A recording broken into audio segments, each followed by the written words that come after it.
Hello, my fellow garden rebel. Welcome to my garden channel, Rebel with the Garden. Today, I'm going to talk about the 10 things you should know about the new grassroots movement, No Mow May. April showers bring May flowers, and May is the new No Movember. So, just like not cutting the mustache in November to raise the awareness of men's health issues, we are not cutting the May flowers in the month of May in support of ants, bees, butterflies, grasshoppers, and other insects and pollinators that depend on those flowers and environment for their livelihood until the temperature goes up and the gardens and trees become fully bloom. Here are the 10 things you should know about No Mow May. Number 1. What is No Mow May? In Western societies, one particular group of human species called Homo decided to grow grass, what farmers call weeds, in the front lawns for some unknown reasons. They fertilize, irrigate, and weed them. Yes, weed them, and use harmful chemicals to treat them, then mow and rake. Without the purpose or intention of harvesting anything other than curb appeal and property values. And they bag the grass cuttings and put on the curb to be hauled away. They don't even bother leaving the cuttings to become a green fertilizer to the very grass they are growing. Though they don't play golf in the front yards, they want to make it look like a golf course. Millions of gallons of gas and water spent, tons of carbon dioxide and harmful chemicals added to the environment, worsening the global warming and pollution, not to mention the time and money wasted on making the lawn beautiful. Come spring, grass starts growing. Along with grass, we have other flowers growing like dandelions, white clovers, common blue violets, and others. You will see a sea of yellow everywhere. Since the 70s, we lost 97% of flower-rich meadows and native habitats to development of houses and businesses. There are bees, butterflies, and other insects depend on those flowers. So instead of cutting those flowers, some people with common sense decided not to cut the grass in May. In 2019, an organization in the United Kingdom called Plant Life started a grassroots campaign not to cut the grass in the month of May. Now it's spread everywhere like, dandelions. Now we have cities and counties participating in this movement and encouraging citizens not to cut the grass in the month of May.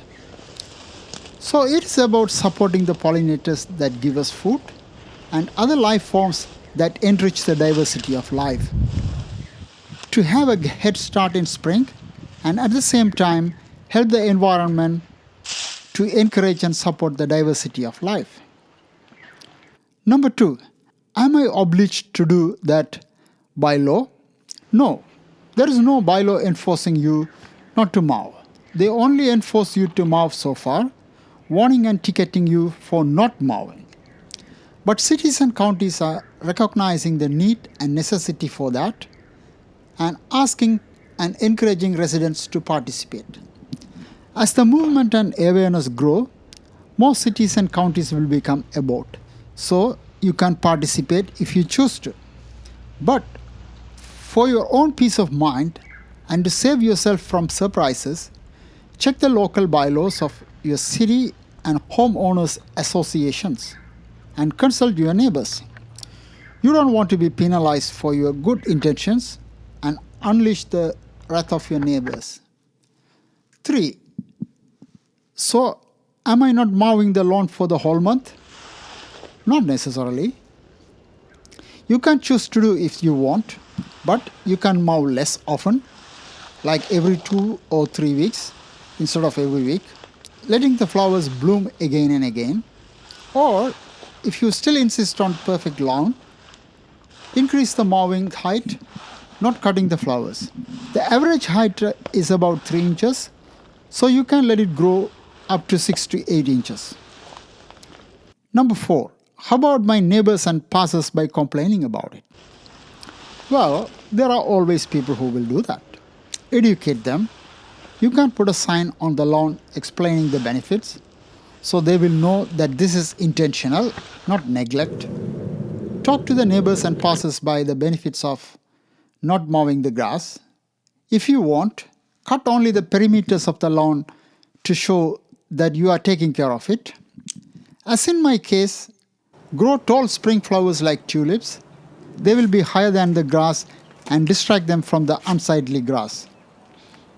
Having some colors like yellow, white, blue, violet flowers blooming will give some color to the garden that makes your garden visually interesting. And tidy up your front lawn for other things like dead wood, trash, and other unsightly things.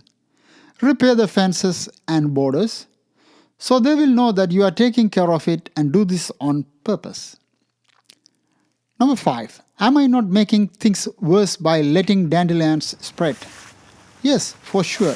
Your neighbors will be concerned about that. So once the flowers are spent and ready to open up that seed dome, deadhead them or dig them out, eliminating the possibility of spreading. Number 6. Can I plant anything else to help the insects? Yes, you can.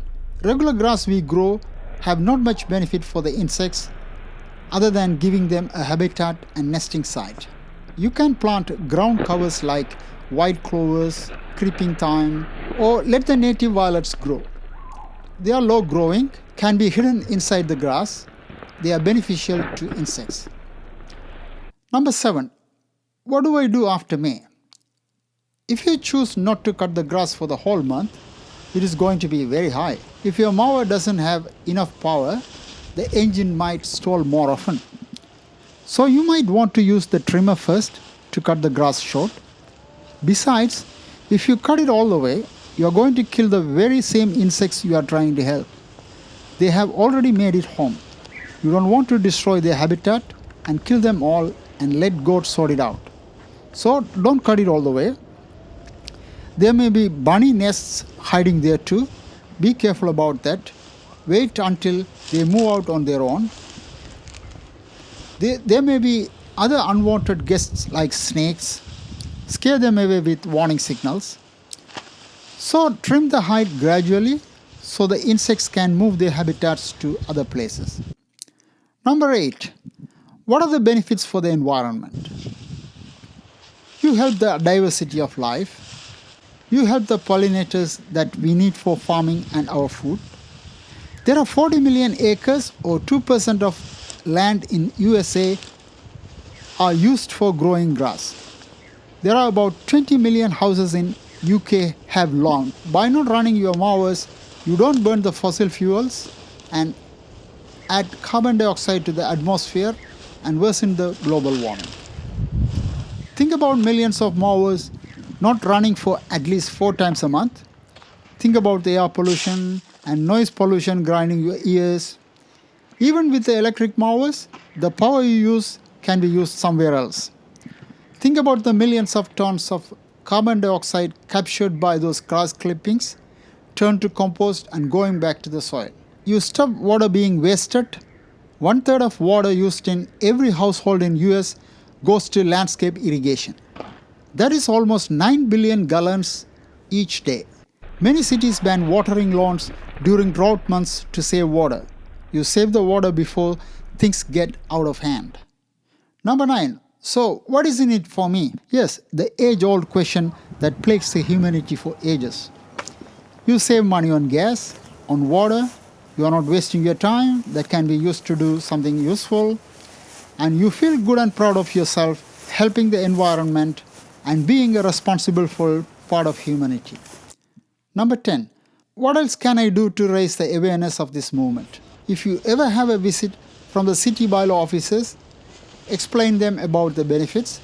They might just walk away with a warning. Tell your neighbors and friends about the benefits and get them on board. And educate the elected city officials. Write to them, talk to them. Tell them there are many cities and counties doing this. Also, there are homeowners associations which might be against this idea, educate them. In the end, all of us benefit, including our children and their children and their children. Thanks for watching. If you have any comments or questions, please feel free to write them in the comments area. And please share this video with your like-minded friends and spread the word. Also, you can subscribe to my channel. I'm making a diary of my garden journey. You can watch him too. Again, thanks for watching and happy gardening.